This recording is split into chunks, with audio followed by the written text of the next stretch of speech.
cuestiones de pensamiento crítico, la aproximación que se quiere implementar en el modelo mexicano de formación dual. En realidad, entonces es una doble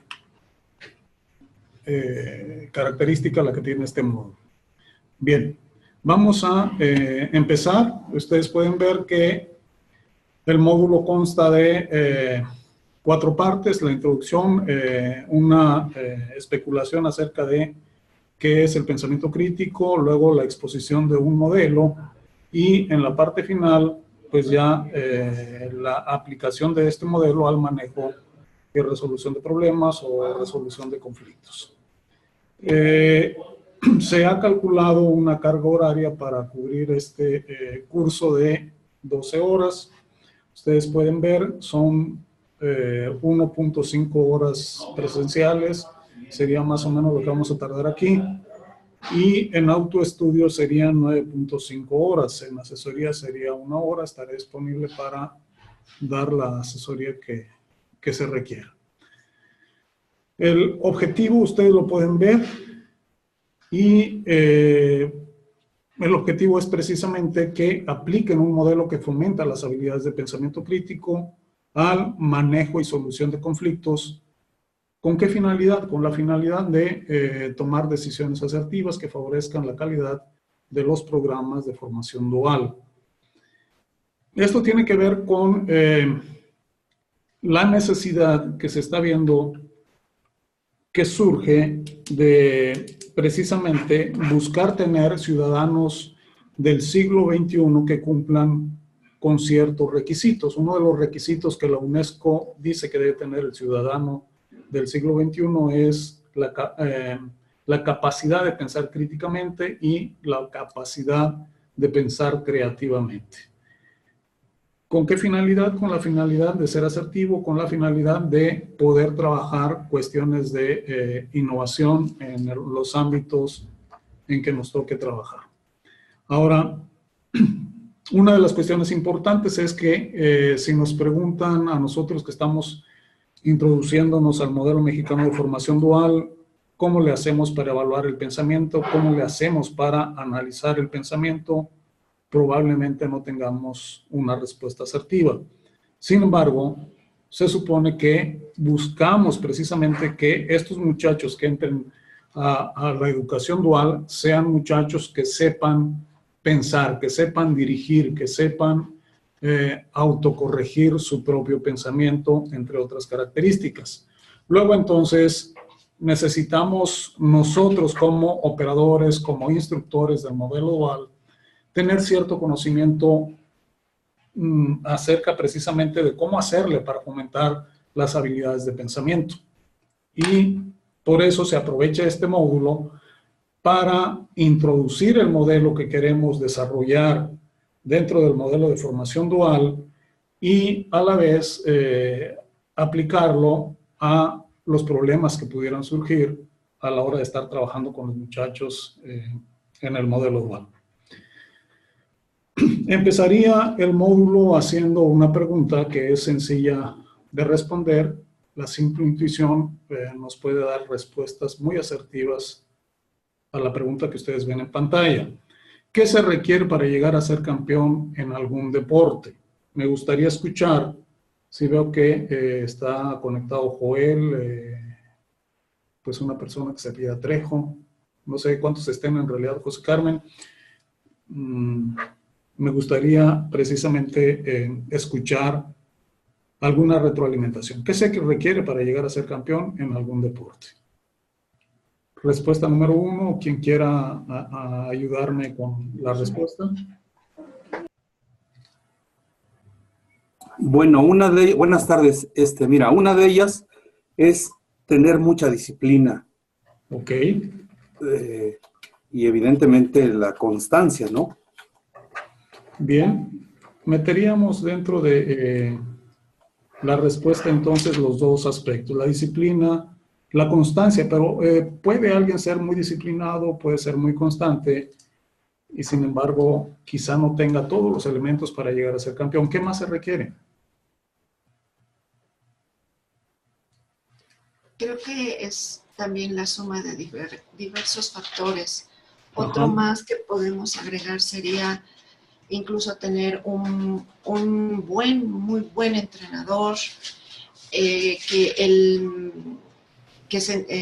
se exija a sí mismo llegar más allá del límite, digamos, por ejemplo, adelante. Ok, el buen entrenador seguramente tiene una serie de conocimientos teóricos, ¿verdad? Yo adicionaría algo así ya como la actitud también, porque a pesar de que tengas un buen entrenador, evidentemente es importante, pero si no tienes la actitud, creo que es algo fundamental en la persona que vamos a formar. Bien. Esos tres elementos, vean que en realidad las tres participaciones, si me mencionan los tres elementos básicos que se dice, se tienen que trabajar cuando enfrentamos el mejoramiento de alguna habilidad. Si quieres mejorar en el boxeo, se dice, tienes que practicar todos los días, o sea, ser disciplinado, ser constante, pero no basta. Tienes que tener un conocimiento teórico de cómo llevar a cabo tu entrenamiento, ¿sí? Qué tipo de alimentos ingerir, entre otros conocimientos teóricos. Y la cuestión actitudinal, también se dice entonces que se requieren precisamente tres elementos para mejorar cualquier habilidad. Y en este curso asumimos que el pensamiento es una habilidad. Y como es una habilidad, es algo que es mejorable. Entonces, vean, estamos partiendo de la asunción de que el pensamiento es una habilidad que requiere una actitud de parte de nosotros de querer mejorar nuestras habilidades de pensamiento. Puede ser que digamos, es que yo ya sé pensar, o soy muy bueno pensando, soy casi genio, pero se dice, no importa, o sea, siempre hay la posibilidad de mejorar en las capacidades de pensamiento. Ahora, ¿cómo se desarrolla el pensamiento crítico? ¿Cuáles son los factores involucrados en el aprendizaje del pensamiento crítico? Ahí hay tres, y ese es nuestro punto de partida. El objetivo general del curso, entonces vean ustedes que es aplicar un modelo que fomenta las habilidades de pensamiento crítico al manejo y resolución de conflictos para tomar decisiones asertivas que favorezcan tanto a la calidad de la formación en el modelo mexicano de formación dual como a las actividades que se desarrollen dentro de la empresa. Ese es el objetivo general. Los objetivos específicos básicamente de este curso son uno, saber nuestro nivel de conocimiento de las herramientas del pensamiento crítico. Es decir, si vamos a estar como operadores, como formadores, como instructores, no importa el rol que vayamos a tener ahí, y si queremos mejorar las habilidades de pensamiento de nuestros estudiantes, nosotros mismos tenemos que saber precisamente qué tanto sabemos de cómo se le hace para fomentar las habilidades de pensamiento crítico en los estudiantes. Ese es el primer objetivo, entonces, saber nuestro nivel de conocimiento. Siguiente objetivo es introducir ideas básicas que generen una actitud positiva hacia el pensamiento crítico. Hablábamos de las cuestiones actitudinales. Si tú eres arrogante, si tú sientes que eres muy bueno pensando, pues más vale que cambies esa actitud, porque siempre se puede mejorar en las habilidades de pensamiento. Entonces hay que trabajar la cuestión actitudinal. Si vamos a trabajar con nuestros estudiantes, también tenemos que ver las actitudes con las que nos llegan. A veces las personas precisamente les falta humildad intelectual, a veces no tienden a pensar de manera autónoma, etc. Hay defectos en el pensar de los seres humanos. Siguiente objetivo es conocer aspectos centrales de un modelo para el desarrollo de las habilidades del pensamiento aplicables al manejo y resolución de conflictos. Ahorita, si yo les digo, ¿cómo le haces para analizar el pensamiento propio? ¿Cómo le haces para analizar el pensamiento ajeno? ¿Sí? Si no tenemos una respuesta clara y todo lo hacemos de manera intuitiva, se dice, es necesario aprender precisamente cómo se hace ese análisis, cómo se hace la evaluación, que es otra pregunta diferente. ¿Cómo le haces para evaluar el pensamiento propio, el pensamiento ajeno? Vean que son dos preguntas que de entrada pues nos hacen darnos cuenta si tenemos claro cómo le hacemos o no tenemos claro, y es pura intuición lo que manejamos. Los psicólogos han trabajado mucho esto y vamos a ver algo de material de la Universidad de Sonoma, California. Vamos a ver cómo le hacen, qué sugieren ellos que debemos hacer nosotros como operadores, instructores, etcétera, para fomentar las habilidades de pensamiento crítico de nuestros estudiantes. Por eso es, conoce un modelo, ¿sí? Un modelo, vamos a ver un modelo que tiene 3 facetas y ese sería otro objetivo. Otro objetivo es establecer algunos principios elementales para el manejo y resolución de conflictos en los ámbitos laborales. ¿Ok? Ya tienes el conocimiento de un modelo de pensamiento crítico, ahora cómo se le hace para llevarlo y aplicarlo en situaciones reales. Vean entonces que son objetivos específicos de aprendizaje, objetivos colaborativos, somos un grupo pequeño, entonces vamos a tratar de ayudarnos unos a otros, por eso uno de los objetivos es establecer interdependencia positiva entre los participantes en el curso. Otro sería fomentar la responsabilidad por el autoaprendizaje. Lo que yo puedo exponer en hora y media es una visión general de las temáticas y es responsabilidad de ustedes realmente el decodificar el resto de los materiales que son parte de este programa. Entonces, por eso está como objetivo colaborativo ahí. Vamos a ayudarnos, vamos a autoaprender. Cada quien tiene que leer lo que le corresponde. Incrementar nuestra habilidad de pensar de manera autónoma. Tenemos que hacer nuestras propias reflexiones y llevar precisamente a cabo esa autonomía de pensamiento. Entonces, esos son objetivos generales, objetivos específicos, objetivos colaborativos. Para poder poner en cauce el curso, tenemos que definir primero qué es el conflicto, qué es este concepto que es central dentro de lo que viene siendo el curso. Y vean, no es difícil quizá entenderlo. Puse en negritas precisamente el aspecto que quiero resaltar. ¿Qué es un conflicto? Un conflicto es un problema, ¿sí?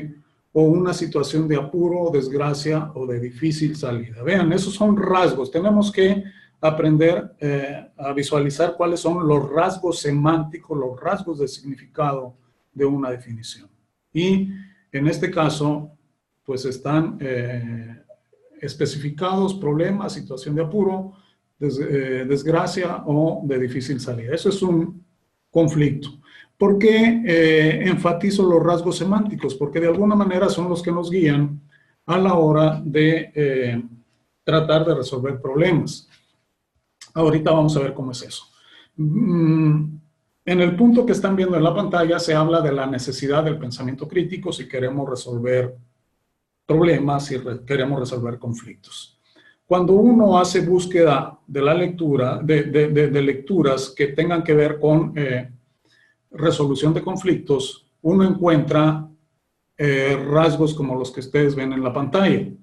Si se quiere resolver un conflicto, tienes que incrementar tu capacidad de diálogo, tienes que saber dialogar, tienes que buscar la cooperación, tienes que aprender a negociar, a respetar la legalidad, tienes que saber escuchar, tienes que empatizar con las personas que tienen problemas, tienes que rechazar la violencia, tienes que analizar, jerarquizar valores. Vean, todas esas características requieren de la habilidad de pensar críticamente. Por eso, esa correlación. ¿Quieres aprender a resolver problemas? Tienes que saber pensar críticamente.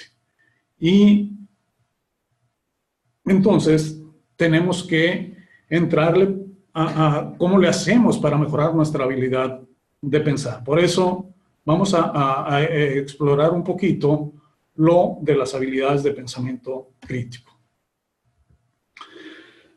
Ustedes dirán, bueno, es que somos racionales, los humanos, si algo tenemos es la capacidad de pensar. A veces nos jactamos de que somos la raza pensante en este mundo, Sin embargo, psicólogos como Richard Paul y Linda Elder nos hacen evidente el problema del pensamiento, tal y como ustedes lo ven en pantalla. Ellos dicen, todo el mundo piensa, es parte de nuestra naturaleza, pero mucho de nuestro pensar por sí solo es, rasgo número 1, arbitrario, 2, distorsionado, 3, parcializado, 4, desinformado, 5, prejuiciado. Vean los rasgos que nos están poniendo y ahorita vamos a regresar sobre ellos. Y dicen, y quiero que reflexionen sobre eso que están diciendo enseguida. Sin embargo, nuestra calidad de vida y de lo que producimos, hacemos o construimos depende precisamente de la calidad de nuestro pensamiento. El pensamiento de mala calidad cuesta tanto en dinero como en calidad de vida. La excelencia en el pensamiento, sin embargo, debe ejercitarse de forma sistemática. Empezaría preguntando sobre lo último. ¿Podrían darme un ejemplo que justifique de que la mala calidad de pensamiento nos da mala calidad de vida? ¿Será cierto eso? ¿Podemos ejemplificarlo? Bien, doctor, aquí sigo con usted. Tuve problemas con el internet, pero aquí estoy. Ok. Tenemos a Adriana, a Diego, Francisco, Gertrudis, Erika, que es de Irapuato, Joel, Luis Ángel, Luis Reyes, Norma Salazar, Rocío González y José Trejo. Bien, ¿por qué no me ayudas si eliges a alguno que me ayude a ejemplificar precisamente cuando el pensamiento de mala calidad te da mala calidad de vida? ¿Cuál sería el ejemplo? Ok, Rocío, ¿puedes apoyarnos? Rocío González.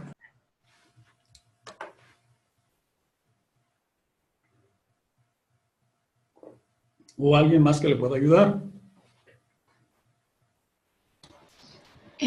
Sí, por ejemplo, algo tan común como que el ser humano contamina su propia casa, ¿no? Ok. De diversas maneras, y pues eso nos da una mala calidad de vida. Ok, contaminas tu casa. O sea, tu casa como hablando, pero por en general el planeta, ¿no? No solo... Sí. Bueno, o la casa inclusive, ¿no? O el planeta, como quiera uno mencionarlo, pero me parece muy buen ejemplo. ¿Sí? Al rato ya andamos todos enfermos, al rato ya andamos todos quejándonos de que nos quedan pocos meses de vida, o no sé, puede uno enfermarse gravemente por precisamente no tener cuidado con la contaminación. Bueno, Erika de Irapuato. Ajá. Bueno, considero, por ejemplo, en el tema de las empresas, por ejemplo, o una institución, una mala planeación, tener pues ahí, no pensar como debe ser y tener una mala planeación, pues todos los costos en cuestión dinero que se pueden provocar en la empresa, ¿no? A lo mejor no, esta no buena planeación pues implica a veces costos excesivos de algunas compras, o a lo mejor pues no un presupuesto no bien diseñado y pues trae costos pues complicados. Entonces pienso que por ahí también se podría aplicar. Bien, es un buen ejemplo. Inclusive podríamos llevarlo al extremo de que haces una mala planeación, tus maneras de enseñar, tus contenidos no son adecuados y le das en la torre a la formación de los estudiantes. Eso incide en la calidad de vida de las personas. Entonces, creo que hemos ejemplificado eso de la calidad de vida, calidad de pensamiento. ¿Cuál sería un caso contrario en donde un buen pensamiento te logra dar buena calidad de vida?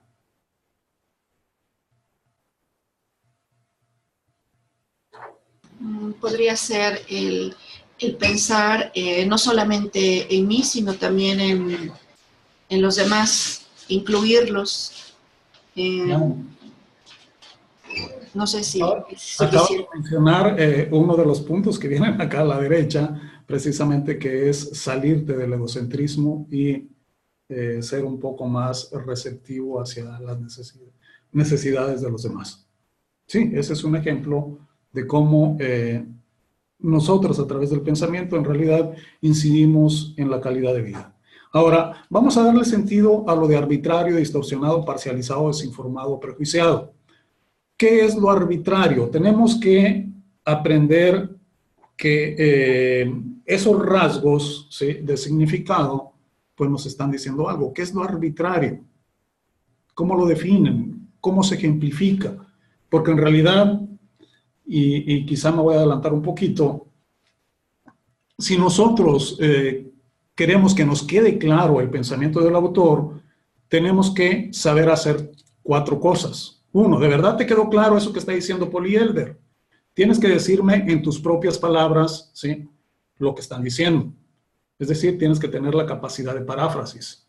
Si de verdad te quedó claro eso que está diciendo Polly Elder, tienes que poder poner tu propio ejemplo. Si no puedes poner tu propio ejemplo, no te autoengañes. Eso tan sencillo quizá no te quedó claro.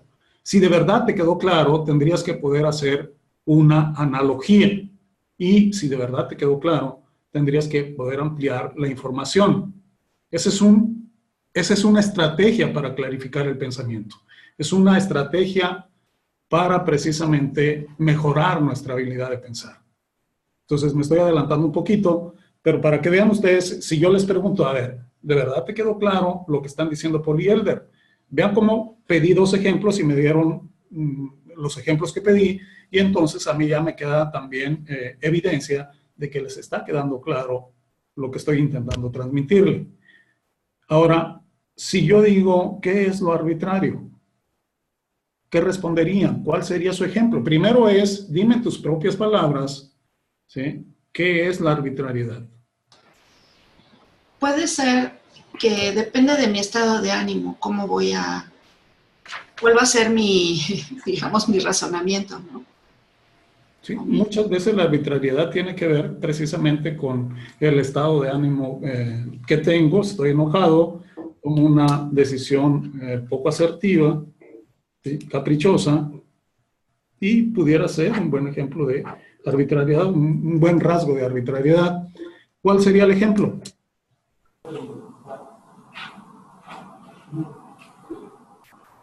Bueno, yo pienso también que arbitrariedad es cuando, pues a lo mejor no consensas alguna decisión. Vuelvo al ejemplo de una empresa, ¿no? Cuando a lo mejor tomas una decisión sin tomar en cuenta las opiniones de tu equipo de trabajo, y a veces pues son decisiones arbitrarias que traen consecuencias negativas a la institución. Bien, esa es una buena manera de ver la arbitrariedad. Efectivamente, lo arbitrario es no tomar en cuenta las consideraciones de los demás y pensar que nosotros tenemos la razón y no consensar. Eso es una buena manera de conceptualizar lo arbitrario. ¿Y cuál sería un ejemplo específico así de alguien que está pensando arbitrariamente?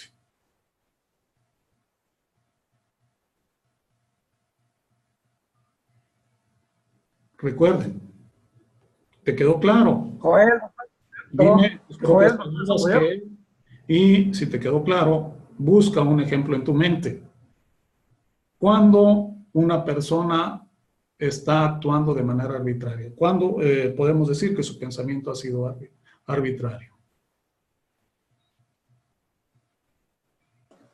Tenemos a Joel, que si nos puede apoyar. ¿Alguien más? Para mí, arbitrario es algo impuesto, es una imposición. Es, no sé, por ejemplo, no sé, trabajar o que se me solicite trabajar en un horario de un momento a otro sin tomar en cuenta mis actividades en algún momento, ¿no? Bien, eso es un excelente ejemplo de cómo alguien arbitrariamente puede decir que tienes que quedar de 6 a 8 y no me importa en realidad si tienes que llevar a tu hijo al entrenamiento o tienes que llevar a tu esposa al médico, etcétera. Bien, ahí está lo arbitrario. Lo distorsionado, ¿cuándo estaríamos pensando distorsionadamente? Tendríamos que tener nuestro concepto, pensar qué es la distorsión y luego buscar un ejemplo. Estoy dejando de lado ahorita la analogía y la ampliación de la información. Eso lo pueden leer en los materiales. ¿Qué es un pensamiento distorsionado?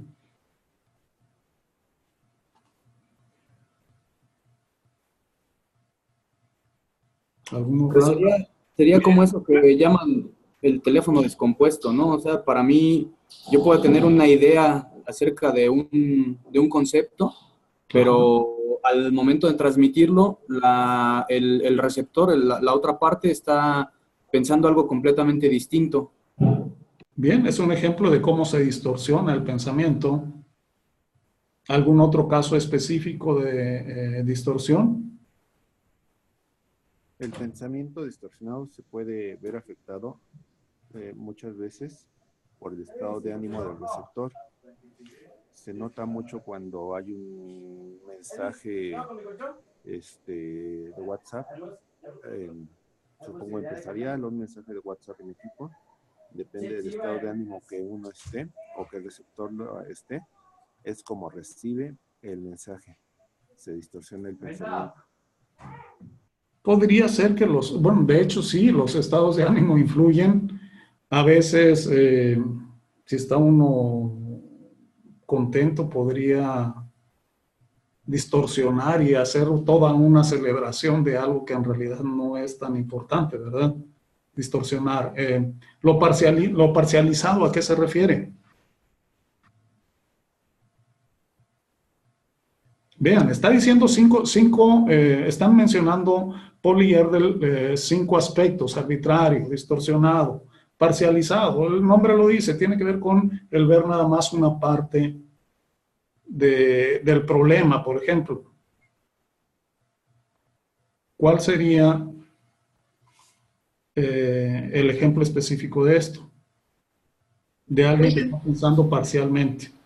Por ejemplo, cuando en un problema en donde están involucradas, por ejemplo, 3 partes o más, y solamente tomamos la versión de una de ellas, estamos tomando información de manera parcializada, ¿no? Y eso en una resolución de conflicto en donde hay 3 personas involucradas y tomamos nada más el punto de vista de uno, pues sería catastrófico para alguien que pretende, por ejemplo, mediar, ¿verdad?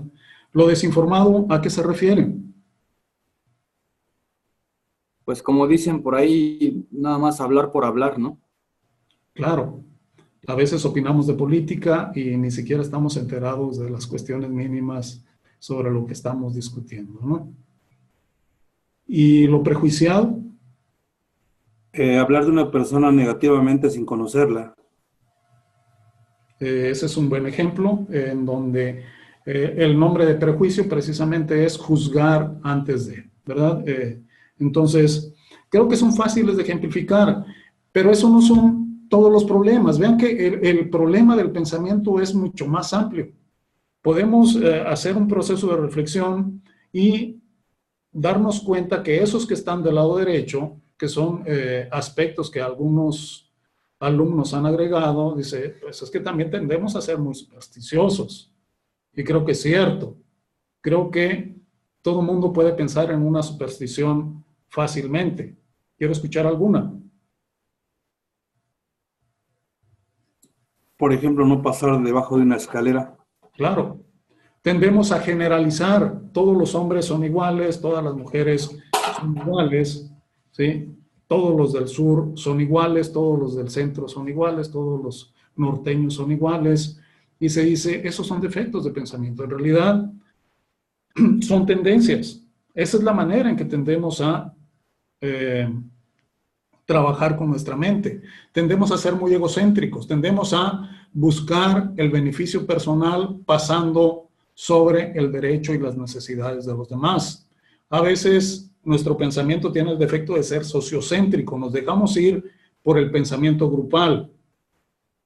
Pertenezco a un grupo en donde crecí y ese grupo justificaba el robo y al rato ya también yo ando robando. Vean que hablar de sociocentrismo es hablar de un problema de dejarse ir por el pensamiento ajeno, por el pensamiento de los demás. Lo de estereotipado tiene que ver con que el pensamiento tiende a crear estereotipos. Y yo les digo, ¿cómo son los japoneses? ¿Cómo son los gringos? ¿Cómo son los del norte de México? ¿Cómo son los del sur de México? Empezamos a crear estereotipos y somos capaces de decir cómo son. Y en realidad podemos equivocarnos muy feo. El pensamiento es acrítico. Tendemos a, en el siguiente sentido, tendemos a criticar a los demás fácilmente, pero a nosotros mismos es difícil que nos critiquemos. Ilógicos, aceptamos contradicciones. Bipolar, en el sentido de estás conmigo o estás contra mí. Entonces se dice, bueno, ahí está el problema del pensamiento, y si de verdad es un problema del pensamiento, la bronca es que estos hábitos de pensar los llevamos a la escuela, estos hábitos de pensar los llevamos al ámbito laboral. Si los muchachos tienen estos hábitos de pensamiento, nos van a llegar también al salón de clase con esos prejuicios, con esos egocentrismos, sociocentrismos, etc. Entonces, ustedes pueden ver en la pantalla cómo se puede provocar un problema por el prejuicio, precisamente, por juzgar antes de, y entonces la idea es que ustedes reflexionen precisamente acerca de que el pensamiento es un problema, y sobre todo quiero que quede la idea de que las habilidades de pensamiento se aprenden, y lo voy a demostrar a través del siguiente caso. No sé si han escuchado hablar, de Protágoras y Eutalo. Probablemente de Protágoras hay más probabilidad. Protágoras era el contrincante, uno de los contrincantes de Sócrates, el gran filósofo griego. Protágoras era muy bueno argumentando. Protágoras era un sofista y prácticamente vendría siendo como un abogado de aquella época. Entonces, tenía una escuela y enseñaba cómo llevar casos jurídicos ante los tribunales. Eutalo era un pastor y no tenía cómo pagar por sus estudios. Sin embargo, se le ocurrió hacerle una propuesta a Protágoras. Y llega con Protágoras y le dice, Protágoras, ¿por qué no me enseña usted todo lo que enseña aquí en su escuela, y cuando yo gane mi primer caso, le pago? Entonces le pareció bien a Protágoras, un alumno más, ya tenía su grupo, un alumno más, no era ningún problema, y a futuro le iba a pagar. Entonces el trato quedó, como ven ustedes en pantalla: cuando gane mi primer caso te pago. Asiste a la escuela Eutalo, termina sus estudios, pero no se pone a trabajar, y Protágoras, cansado de esperar su pago, lo demanda ante la corte. Cuando estaba ya frente al jurado, los juicios eran orales en aquella época, ¿sí? Le dan la palabra a Protágoras. El juez, uno de los jueces, se para y le dice: Protágoras, ¿cuál es su visión del caso? Protágoras era un maestro y con muchísima seguridad él se para y dice: Su señoría, para mí el caso está muy claro. Si Eutalo pierde el caso, debe pagarme por decisión de la corte, porque ustedes van a decir que me pague. Y si gana el caso, de todos modos, debe pagarme por el acuerdo al que llegamos, porque entonces él habrá ganado su primer caso. Y no hay de otra, su señoría. Él ganará o perderá el caso. Por lo tanto, Eutalo tiene que pagarme. Vean el argumento de Protágoras. Vean cómo en realidad está poniendo entre la espada y la pared al juez. O sea, parece que Eutalo está perdido. Sin embargo, le dan la palabra a Eutalo y le dicen: Eutalo, ya escuchó a Protágoras, ¿qué tiene usted que decir a su favor? Y Eutalo se para y con muchísima seguridad también dice lo siguiente: Su señoría, para mí el caso también está muy claro. Si gano este caso, no debo pagarle a Protágoras por decisión de la corte, porque ustedes van a decir que no le pague. Y si pierdo este caso, tampoco debo pagarle a Protágoras por los términos del contrato, porque entonces yo no habré ganado mi primer caso. No hay de otra, su señoría. O bien ganaré o perderé este caso. Por lo tanto, no hay de otra también. No tengo que pagarle a Protágoras. Si observan, Eutalo era un pastor. Pero vean la manera en que respondió. Entonces, pregunta, ¿qué fue lo que aprendió Eutalo? Quiero escuchar algún comentario.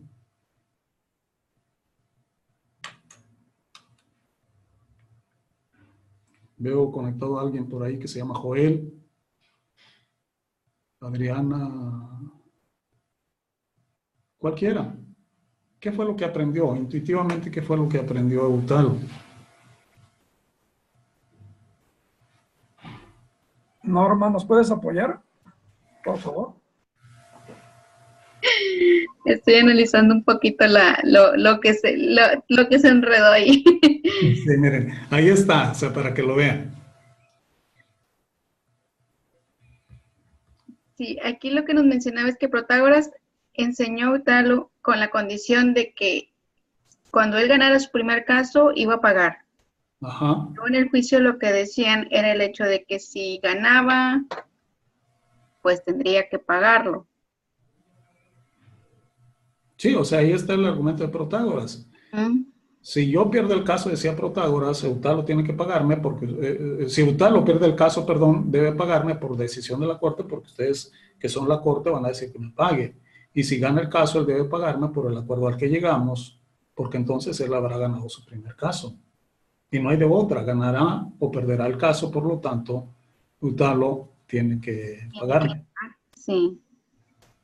Pues aquí más Luego, que nada el cumplimiento del compromiso, vaya, a lo mejor no hubo algo escrito, pero sí hubo un compromiso de palabra en el hecho de comprometerse. sí, haz de cuenta que, haz de cuenta que hubiera algo escrito. En aquella época la palabra valía lo que vale un escrito ahora. Aquí más que nada es el compromiso de cumplir lo que se comprometió más que nada. Ajá, pero ¿qué fue lo que aprendió en realidad? O sea, ¿cómo conceptualizas ese aprendizaje? ¿Qué fue lo que aprendió? Doctor, hay varias respuestas en el chat, si me permite, se las leo. Ok. Primero dice Denise de Coparmex, Michoacán, dice, muy difícil situación, cada uno tiene su perspectiva y ambos tienen razón. Gertrudis Garza comenta que debe cumplir sus compromisos, me imagino que Eutalo. Okay. Trejo dice, aprendió la habilidad de defender un caso como este, como lo hacía Protágoras. Francisco Jiménez comenta, razonamiento lógico de acuerdo a lo que la corte dijo por deducción o a deducir. Bien, aprendió a deducir, aprendió a argumentar, aprendió a plantear dilemas, aprendió precisamente algo que no sabía. Es decir, lo que quiero transmitir ahorita es que las habilidades, ¿sí?, lógico-lingüísticas, las habilidades de pensamiento son mejorables. Claramente vean ustedes cómo hay cierta estructura del lenguaje que utiliza Protágoras y luego Eutalo la utiliza también y la hace ir a su favor. Y entonces empareja prácticamente la situación. O sea, y por eso la pregunta es, si usted fuera el juez, ¿a quién le daría el gane? O sea, y aquí es en donde entra precisamente la capacidad de raciocinio de cada uno de nosotros. ¿Cómo justificas, ¿sí?, el darle el gane a Protágoras o el darle el gane a Eutalo? Vean la bronca en que metieron a los jueces que estaban llevando el caso. Opción 1, debe ganar Eutalo, ¿por qué? Debe ganar Protágoras, ¿por qué? Nada más una o dos participaciones. ¿A quién le darían el gane? No hay, y ahorita les digo quién en realidad ganó. Francisco Jiménez comenta, doctor, a Eutalo. ¿Cuál es la razón?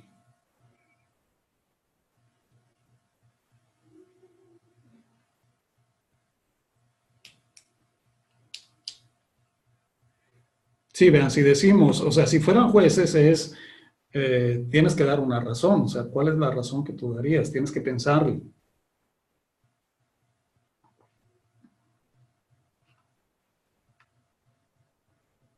¿No?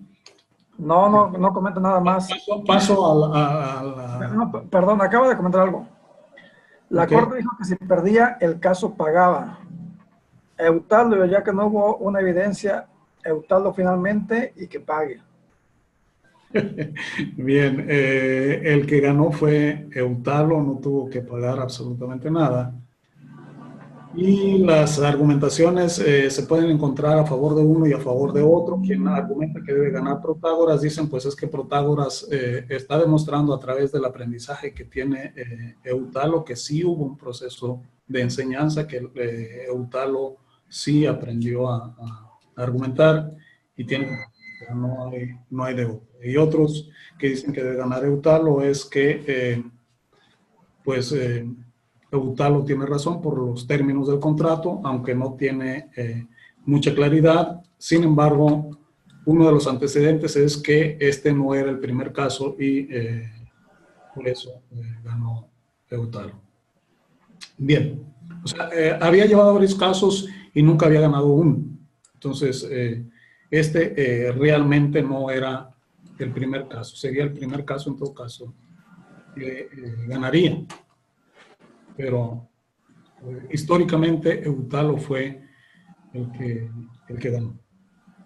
Bien, lo importante es, o lo que quería demostrar es que podemos mejorar las habilidades de pensamiento, que podemos aprender todas estas habilidades lógico-lingüísticas y que tenemos que hacer conscientes a nuestros estudiantes del modelo mexicano de formación dual, que también ellos pueden mejorar sus habilidades de pensamiento, que no venimos ya codificados para llegar a cierto grado, sino que en realidad podemos mejorar esa habilidad.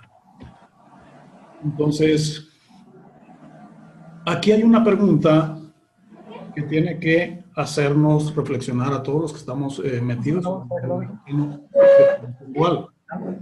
Vean, ¿qué tanto conocen, fomentan, integran el pensamiento crítico los operadores, formadores, instructores del modelo dual en el proceso de enseñanza-aprendizaje y en la resolución de conflictos? Es una pregunta que obviamente no es sencilla.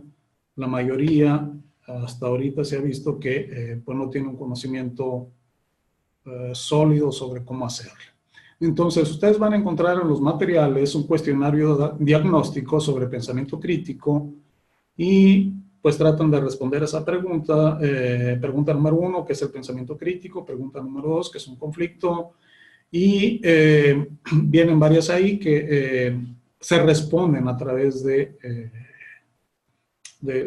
programa, a través de los materiales. Entonces, de las preguntas que vale la pena tener siempre presentes es si a usted se le pidiera que analizara su propio pensamiento, ¿cómo le haría? ¿Qué estándares utiliza usted cuando evalúa el pensamiento de alguien más? Analizar no es lo mismo que evaluar, son dos actividades diferentes y realmente vamos a ver el modelito que vamos a tratar de aplicar para fomentar el pensamiento crítico a nuestros estudiantes. Antes de ver el modelo, conviene hacer una reflexión sobre el pensamiento egocéntrico. En los materiales ustedes van a encontrar una liga que los lleva a la mini guía para el pensamiento crítico. Y se dice, los seres humanos tenemos tendencias a evaluar el pensamiento desde una perspectiva meramente egocéntrica, y ese es un problema muy grave. Estándar número 1, se dice, es el egocentrismo innato.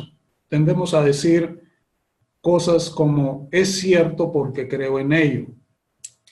Aunque nunca hayamos evaluado la evidencia para esa creencia, afirmamos es cierto porque creo en ello. Por ejemplo, alguna mujer en cierto salón de clase podría decir, soy la más bonita del salón. O un muchacho, soy el más guapo de este grupo. ¿Por qué? ¿Cuál es tu evidencia? Es puro egocentrismo innato. Es cierto porque creo en ello, porque yo lo pienso, yo lo considero así. ¿Cuál sería un ejemplo de egocentrismo innato que ustedes pudiesen darme?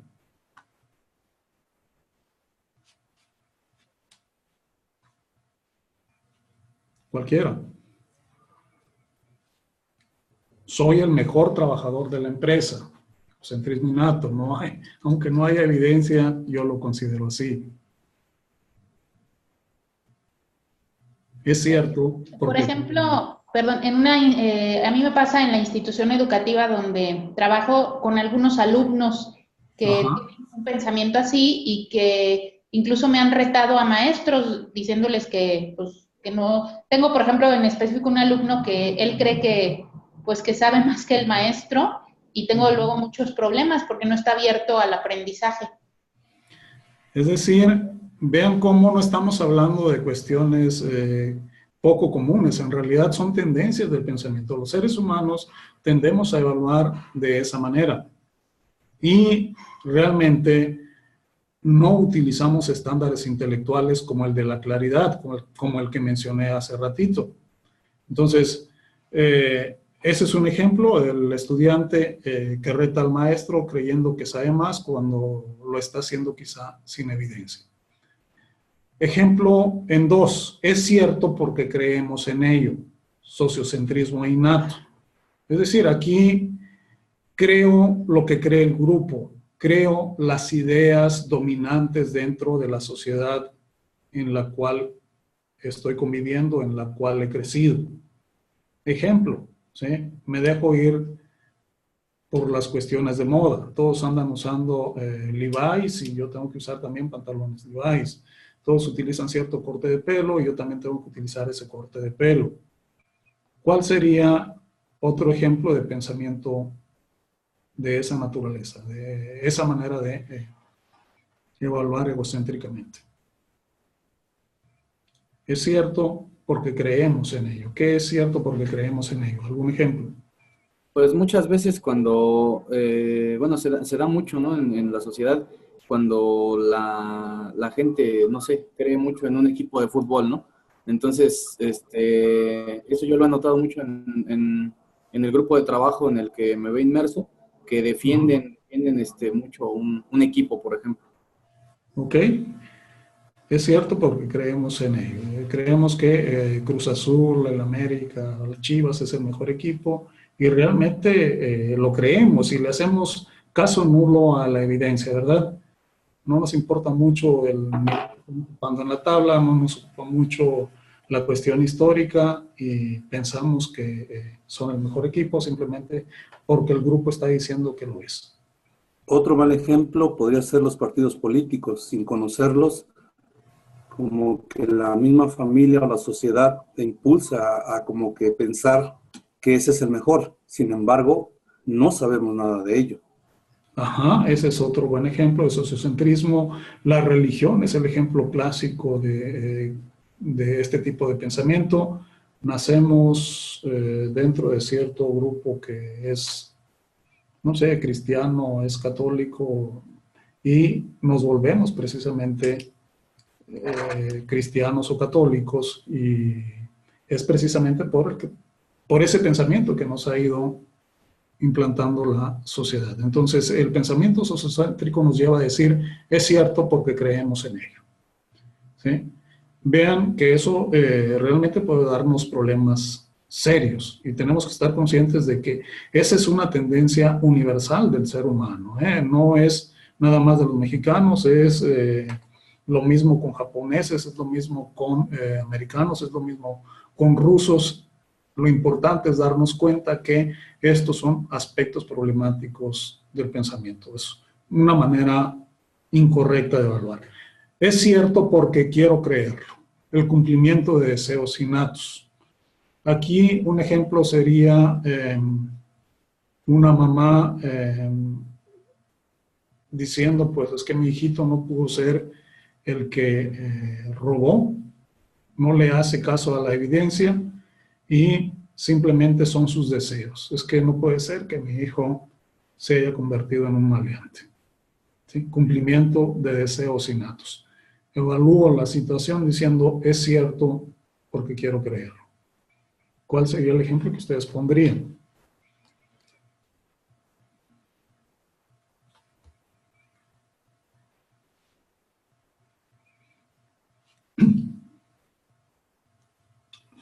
¿No? ¿Queda claro? Cuando me ponen el ejemplo, a mí me queda claro que quedó entendido, por eso les agradezco que me pongan el ejemplo. Es cierto porque quiero creerlo. Por ejemplo, digamos, un reclamo en la escuela que tu hijo dice su hijo venía con aliento alcohólico. No, yo como papá no lo puedo creer, ¿sí? Yo no lo creo que eso sea, pero ese es mi deseo. La realidad es que sí va con aliento alcohólico. Bien, ese es un buen ejemplo entonces de la evaluación de esa situación utilizando este tipo de estándar.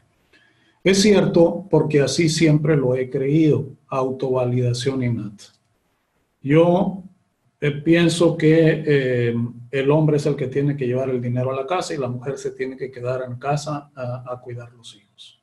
Siempre lo he creído así y simplemente estoy confirmando, estoy validándome en mi manera de actuar. ¿Cuál sería el ejemplo que podrían poner?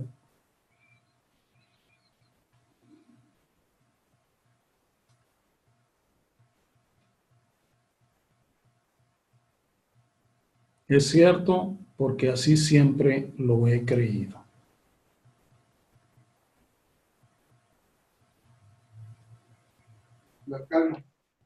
El pensar que lo merezco todo, porque, por ejemplo, yo tengo dinero, entonces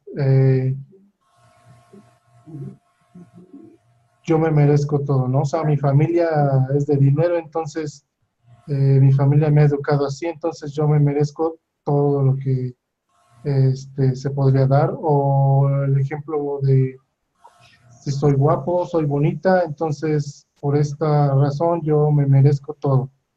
Bien, esos son buenos ejemplos del número 4.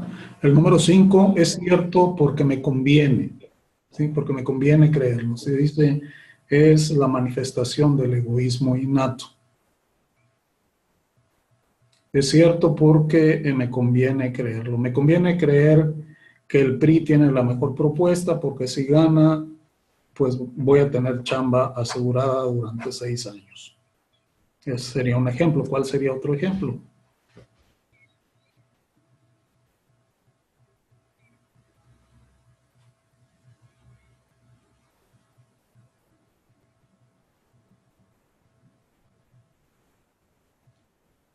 Por ejemplo, apoyar a alguien, aunque no tenga la razón, porque yo sé que en el siguiente semestre va a ser mi jefe. Ok, eso es un buen ejemplo de es cierto porque me conviene creer. Bien, a esos estándares intelectuales se contraponen los estándares intelectuales. A esos estándares egocéntricos, perdón, se contraponen los estándares intelectuales. Entonces, vamos a ver el modelo de una vez. Antes de ver el modelo, por favor, les recomiendo que trabajen la cuestión actitudinal. En esas cuestiones actitudinales, ustedes van a encontrar varias preguntas. Por ejemplo, la pregunta número 1 dice, prefiero que la gente me diga qué hacer y cómo hacerlo, más que llegar a establecerlo yo mismo. Es un enunciado, en realidad no es una pregunta, pero ¿te identificas con ese enunciado, sí o no? Si te identificas, ¿serás pensador crítico o tendrás la tendencia a pensar críticamente o a pensar acríticamente? Vean, prefiero que la gente me diga qué hacer y cómo hacerlo, más que llegar a establecerlo yo mismo. ¿Se identifican con ese enunciado, sí o no? Y entonces ustedes responden sí, responden no.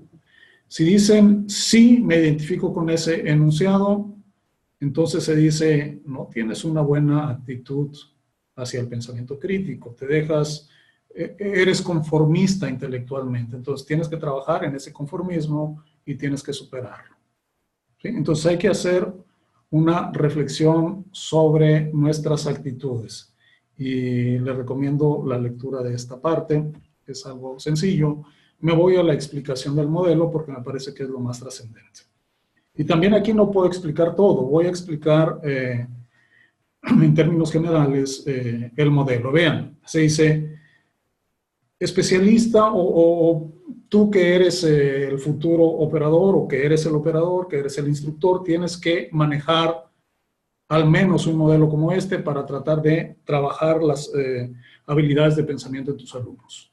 ¿Qué tienes que trabajar? Tienes que promover los estándares de evaluación, ¿sí?, que ves ahí. La claridad, la precisión, la veracidad, la relevancia, la amplitud, la profundidad, la lógica y la completitud.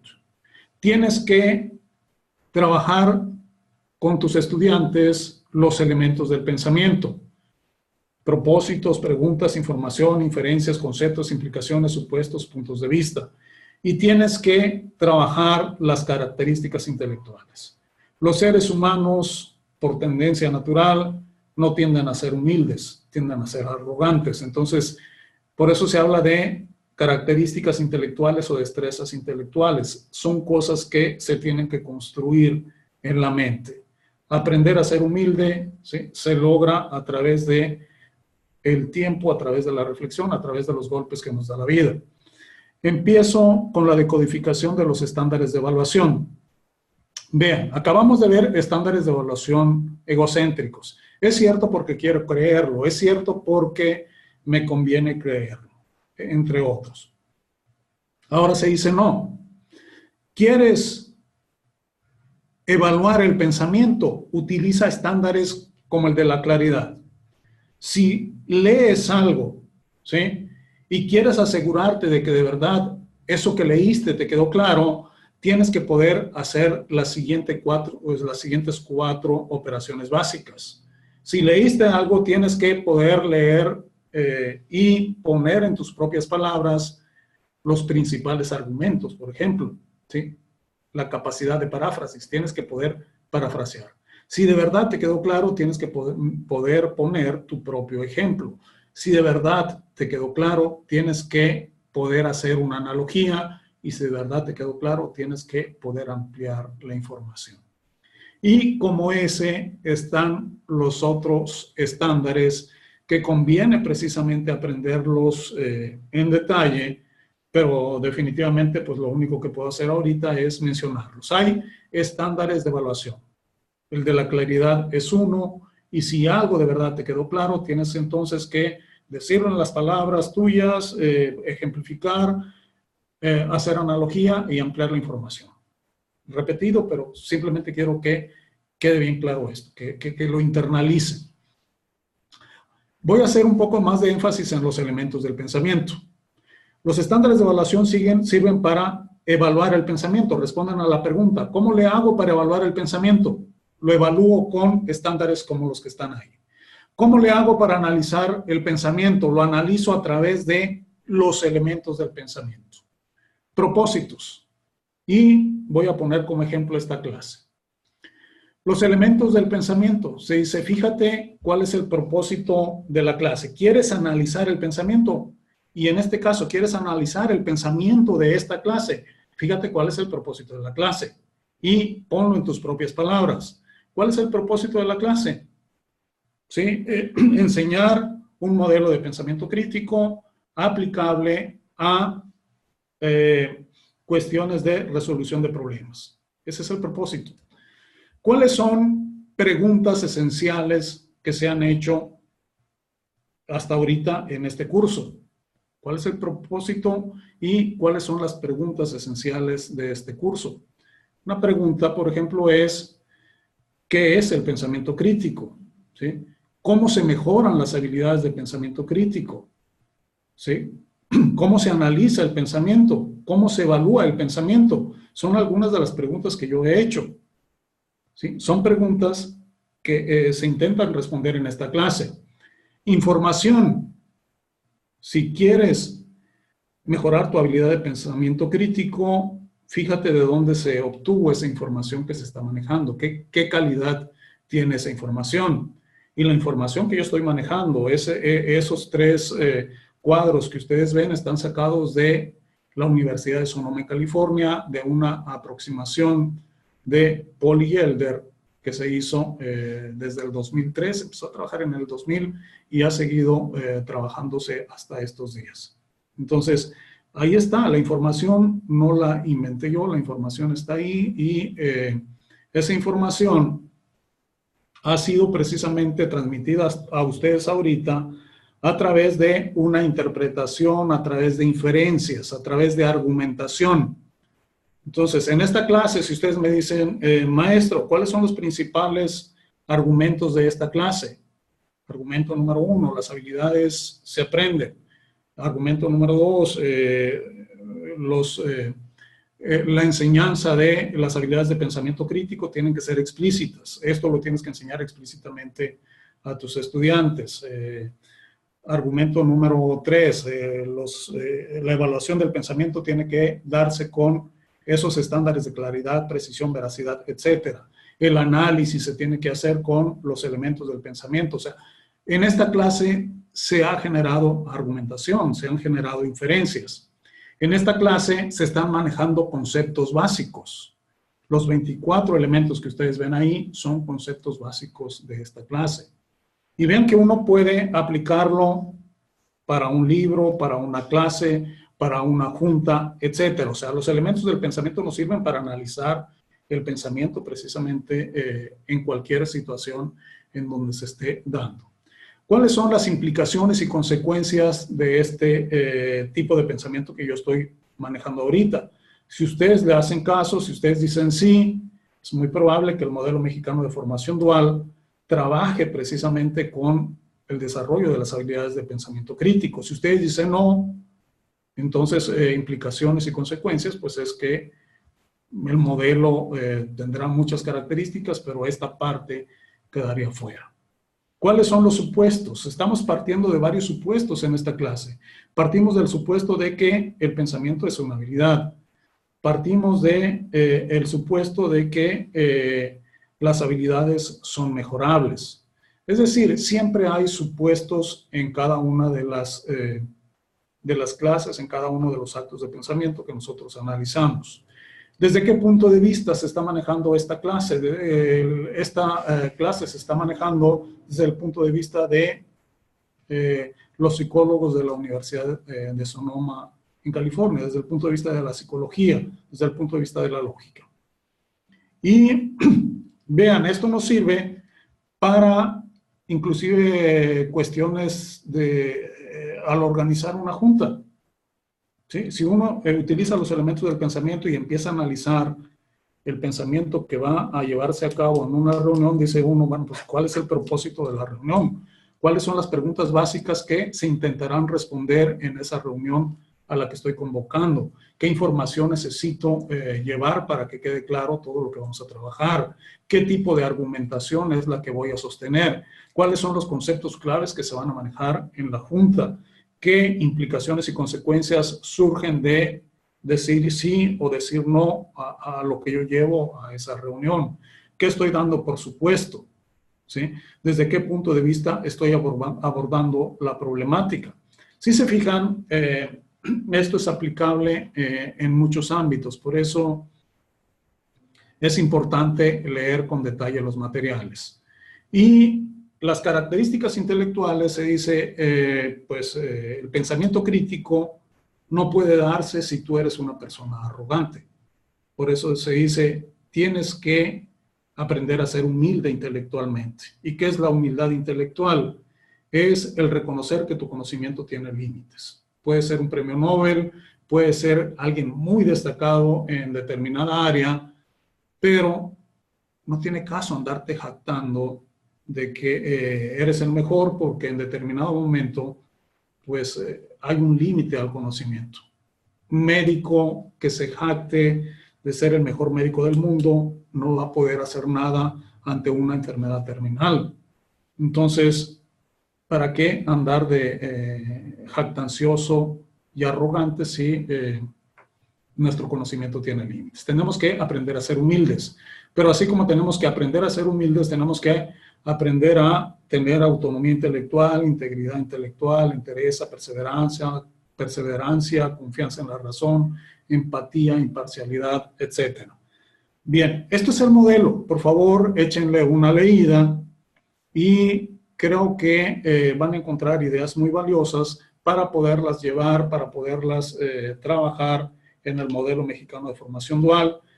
Vean ustedes entonces que ahora ya tenemos visualizado que hay un modelo para desarrollar las habilidades de pensamiento. Ahora ya tenemos una respuesta a cómo le haces para evaluar el pensamiento. Utilizo estándares de evaluación intelectual, me cercioro de la claridad del pensamiento, de la precisión, de la veracidad, de la relevancia, etc. ¿Cómo le haces para analizar el pensamiento? Utilizo al menos o de entrada 8 elementos, me fijo cuáles son los propósitos, las preguntas esenciales, la información, las inferencias, los conceptos, las implicaciones, los supuestos, los puntos de vista. ¿Y cómo te aseguras de que estás pensando críticamente? Me aseguro que estoy pensando críticamente si soy imparcial, si tengo empatía, si tengo confianza en la razón, etcétera. Son elementos que entran dentro del pensamiento crítico. Ahora, por favor, échenle una revisada. Van a ustedes encontrar inclusive más ampliación de la información, porque no nada más habla del propósito. Por ejemplo, el libro habla de la meta, del objetivo, no es nada más interpretación e inferencia, se habla de conclusiones, se habla de soluciones. Es decir, el conocimiento de este modelito pues es amplio y aplica a la solución de problemas. Y viene una guía ahí de cómo tienen ustedes que proceder para resolver ciertos problemas. Entonces, determine y articule con frecuencia sus metas, propósitos y necesidades, si es posible, atienda un solo problema a la vez, etc. Ahí viene explicado cómo abordarlo. Me voy a ir a partes más sustantivas para no quedarme sin terminar la presentación. Estándares intelectuales, entonces, universales, ahí están. Ahí están 7, podría haber más, pero son los con los que tenemos que empezar a trabajar con nuestros estudiantes. Podríamos agregar algunos otros, pero creo que son los básicos. Cuando se trabaja las destrezas intelectuales, se acostumbra a trabajar también la contraparte. A la entereza intelectual se contrapone la cobardía, a la humildad la arrogancia, a la empatía, a la estrechez intelectual, a la autonomía, a la conformidad, a la integridad, la hipocresía. Vean que del lado derecho son puras cosas negativas, pero se dice, esa es la tendencia del ser humano. Y tenemos que trabajar en nuestra mente, tenemos que enseñar al alumno a trabajar para que logre esos que están del lado izquierdo, para que logre la humildad, para que logre la entereza, la autonomía, la integridad, la perseverancia, la confianza, la imparcialidad. Se pueden agregar otras, la honestidad, etcétera. Pero empezando con esas 8, con que se lograran esas 8, sería muy bueno, ¿verdad? Y ahora, algo importantísimo que quiero tocar en esta última parte, que recuerden son 4 partes, en esta cuarta parte ya del curso, son los aspectos de comunicación. Y quiero hacerlo a través del siguiente ejemplo. Vean el ejemplo. Andrea, una adolescente de 15 años, es una magnífica estudiante de primer año de preparatoria, que se caracteriza por tener muchos amigos y ser muy agradable. Todas las tardes al llegar de la escuela se sienta a descansar y a ver televisión. Mientras Alicia, su mamá, prepara la comida. Sin embargo, últimamente Alicia ha sentido que ya no se comunica con Andrea de la misma manera que cuando ésta era más pequeña, y ha tratado de estar al tanto de lo que le sucede a su hija. Pero las cosas han ido de mal en peor. Cuando Alicia le pregunta sobre sus amigas y la escuela, Andrea se queda callada o le responde de manera grosera. Alicia está confundida porque siente que la situación se ha salido de control y ha llegado al grado de intercambiar gritos, situación que nunca antes había pasado. Ese es el problema. Hay una actividad en el foro, se les pide responder a algunas preguntas. Me voy a los aliados de la comunicación. Se dice, ¿quieres resolver un problema como el que está presente ahí en la lámina? Dice, pues, tienes que trabajar o estar consciente de cuáles son los aliados de la comunicación y de cómo expresarlos. Aliado de la comunicación número 1, hablar de lo reciente. Habla de las últimas 24 horas, no de los últimos 24 años.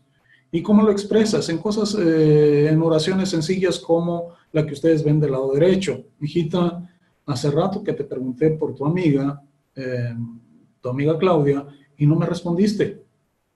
Vean, esos son aliados de la comunicación. Aliado de la comunicación siguiente, empiece a hablar de lo que a usted le pasa, no de lo que cree que está mal en el adolescente. Las que vienen al lado derecho, mijita, me molesta y me hace sentir triste que cuando te hablo no me contestes. Tengo duda, no me oyes por el volumen de la tele o no te interesa hablar conmigo. Aliado de la comunicación que sigue, pregunte qué opina. ¿Qué pasa? ¿Qué pasa, mi niña? ¿Qué podemos hacer? Escuche con atención. Y aquí es importante ese aliado también de comunicación no verbal, que es mirar a la cara, ¿sí? Mírelo a la cara, no esté realizando otra actividad mientras le habla. No lo interrumpa, diga sí con la cabeza, o claro, si tiene razón, puede ser, etcétera. Es decir, tenemos que aprender a dialogar precisamente, mejorar nuestras habilidades de diálogo a través de la asertividad en la comunicación, aliados de la comunicación.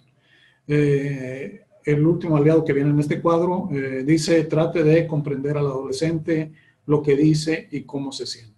Importante entonces es darnos cuenta de que pues hay diferentes edades. Por eso dice, imagine que usted es él, pero con su propia edad, no con la actual. Recuerde que usted es el adulto y cuenta con recursos distintos, experiencia, conocimientos, respetabilidad, etcétera. Él no cuenta con eso y los problemas pueden parecerle muy pequeños o muy grandes.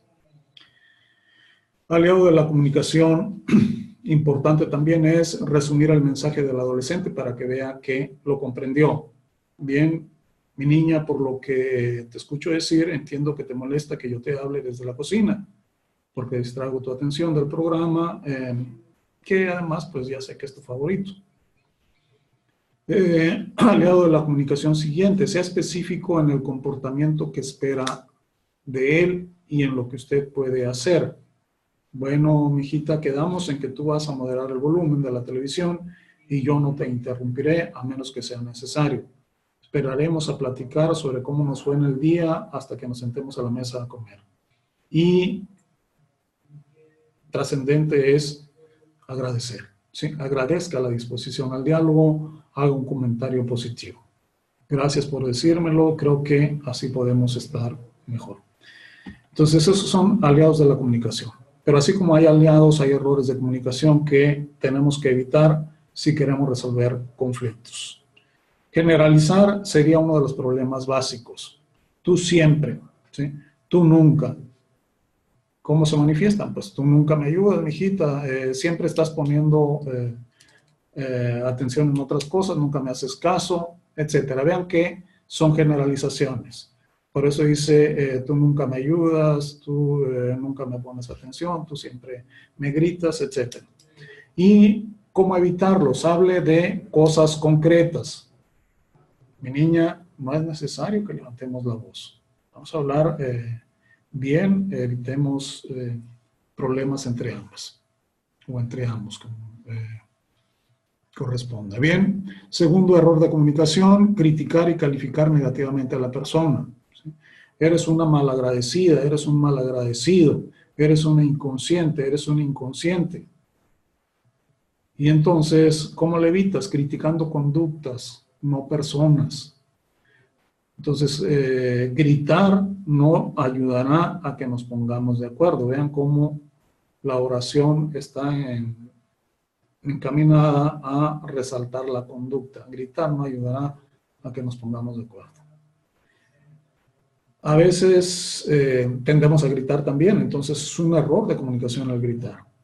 Aquí, ¿cómo evitarlo? Pues es difícil, pero hay que detenerse, respirar, y estar consciente que si uno grita, el hijo también podrá gritar o se callará, pero con el sentimiento de que no se le respetó, sino que se impuso uno con violencia. Maltratar es otro error de la comunicación. Culpar, insultar, avergonzar, reprochar, ridiculizar, exagerar, ser irónico, chantajear. Por eso se dice, sea cuidadoso con sus actos de comunicación. Antes de hablar, escuche en su interior lo que va a decir al adolescente. Le va a echar la culpa. Quiere avergonzarlo, evítelo. De lo contrario, él no escuchará, no se va a resolver ningún problema, ¿sí? Aunque usted tenga razón, mejor busque otras palabras. Pensar en otra cosa mientras la persona le habla. Piensa en lo que dice la persona. Imagina que solo están usted y el adolescente. Si es necesario, invítelo a que apaguen la televisión o la radio. Evite pensar en la respuesta que va a dar para contradecir al adolescente y demostrarle que está equivocado. Deje el resto de sus problemas a un lado. Entonces, ahí están los errores de comunicación y el cómo evitarlos. Ahora, la mediación tiene ciertas características. Ustedes pueden leer en la serie de materiales que se les ha dado cuáles son esas características. Me interesa más resaltar en este momento de cuándo es posible la mediación y cuándo no. 1. ¿Cuándo es posible la mediación? Cuando las partes así lo desean o lo prevé la normatividad. Para esto hay que hablar previamente con cada una de las partes con el fin de obtener su aprobación y garantizar por esta vía su colaboración en el proceso. ¿Cuándo también es posible la mediación? Cuando las relaciones establecidas son importantes y las partes no desean romper el vínculo. A veces, pues un muchacho puede ser primo del otro y no conviene pelearse, entonces no le conviene a ninguno de los dos y entonces es posible la mediación. Cuando se comparten espacios comunes y por ello las partes no quieren sentirse incómodas. A veces en el trabajo, pues quizá por una broma, hay broncas entre dos personas, pero conviene superar precisamente ese tipo de problemas y conviene porque se está compartiendo un espacio de trabajo y pues si uno tiene que trabajar ahí, pues es muy incómodo estar trabajando cuando hay enojos. Entonces, ahí es posible mediar. Y cuando no existen impedimentos en las partes relacionadas con la capacidad de comunicación, pues entonces también es posible mediar. ¿Cuándo no es posible? Cuando las partes no la desean. Si alguien dice, no, yo no quiero no quiero resolver este problema, pues ni buscarle. O sea, las partes no la desean, ninguna de las dos. Entonces, no tiene caso intentar la mediación. Los casos ya fueron mediados y no se cumplió con lo acordado, pues si ya hubo pláticas, ya hubo acuerdos y no se llevaron a cabo, no tiene caso volver a mediar. No hay credibilidad ni confianza en el espacio de mediación, pues tampoco es posible. Se trata de hechos de notoria gravedad, sobre todo de aquellos cuyas implicaciones trascienden el ámbito educativo. Sí, hay cuestiones de tipo penal, por ejemplo, no sé, una cuchillada, alguna agresión con las manos, pero de una manera fuerte, pues a lo mejor no es posible la mediación. Hay que evaluar cada situación, pero en términos generales, pues esas serían las situaciones en las que es posible mediar y no mediar. Y es importante internalizar las fases de la mediación. Se dice, cada una de estas fases, es un procedimiento bien estructurado la mediación. Por eso hay que aprendérselo. Se dice, en la apertura, vean ustedes que tenemos ciertos objetivos y cierto procedimiento. En la apertura, ¿qué vas a hacer? ¿Cuál es el objetivo? Lograr la aceptación de las partes del proceso de mediación.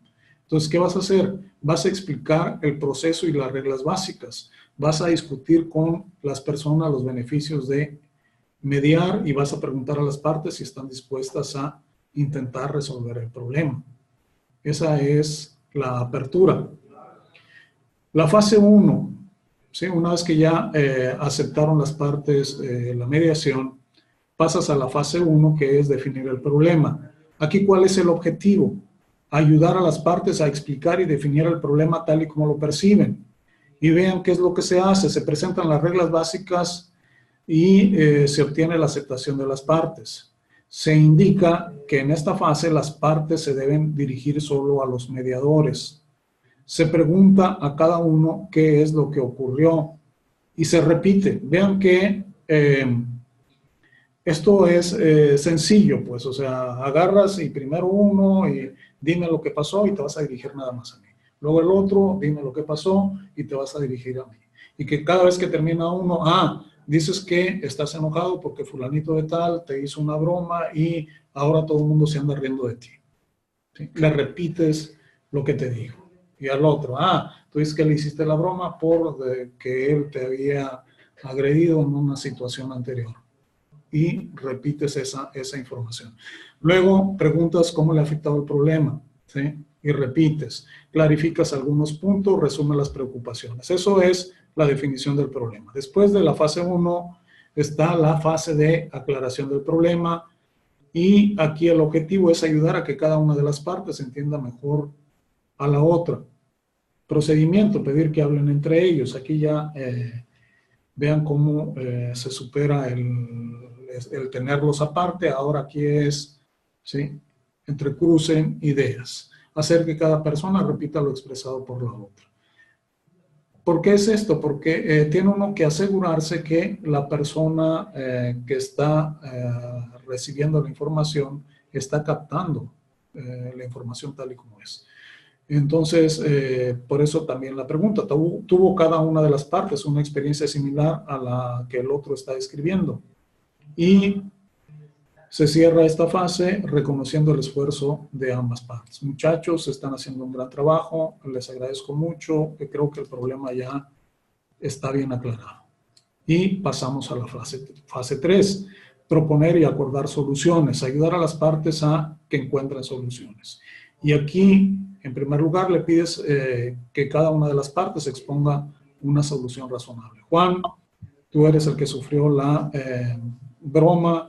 ¿Qué propones? ¿Qué sugieres que se haga para evitar que te anden dando tanta carrilla, que estén burlándose de ti todos los días? Y luego pasas a confirmar que cada una de las soluciones sea equilibrada, realista y específica. Luego tienes que encontrar soluciones para todos los asuntos importantes que hayan salido a luz. No dejes nada sin resolver. Y al último, los felicitas también por su trabajo. Muchachos, les agradezco el esfuerzo que han puesto en este acto de mediación. Verán que van a salir cosas muy positivas para todos nosotros. Vamos a tener un ambiente de trabajo mucho más cómodo y han enfrentado el problema como verdaderos hombres o como verdaderas mujeres, etc. Entonces, hay que felicitarlos, hay que saber agradecer. Y pues prácticamente eso es el contenido. Sé que es muy rápido, sé que es muchísima información la que está condensada aquí, pero espero haber dado esa visión de que necesitamos muchachos que sepan pensar, que no nada más sepan hacer las actividades que se les encomiende en la empresa, que tienen que ser buenos soldadores, sí, tienen que ser buenos en el área de maquinado, tienen que ser buenos en el área de recepción en el hotel, etcétera, pero tienen que ser ciudadanos que sepan pensar críticamente. Entonces tenemos que dar ese impulso y realmente pues es una responsabilidad, pero me parece también que es una parte muy noble, es una parte loable de involucrarnos y de crecer nosotros mismos dentro del modelo mexicano de formación dual. En la medida en que logremos que más y más muchachos encaucen mejor su pensamiento, en la medida en que logremos tener mejores ciudadanos, seguramente tendremos una mejor sociedad. Pues esa es mi presentación. No sé si haya alguna pregunta adicional. Hay varios comentarios en el chat. Uno es de Alejandrina Selvera que dice, es como una técnica de restauración.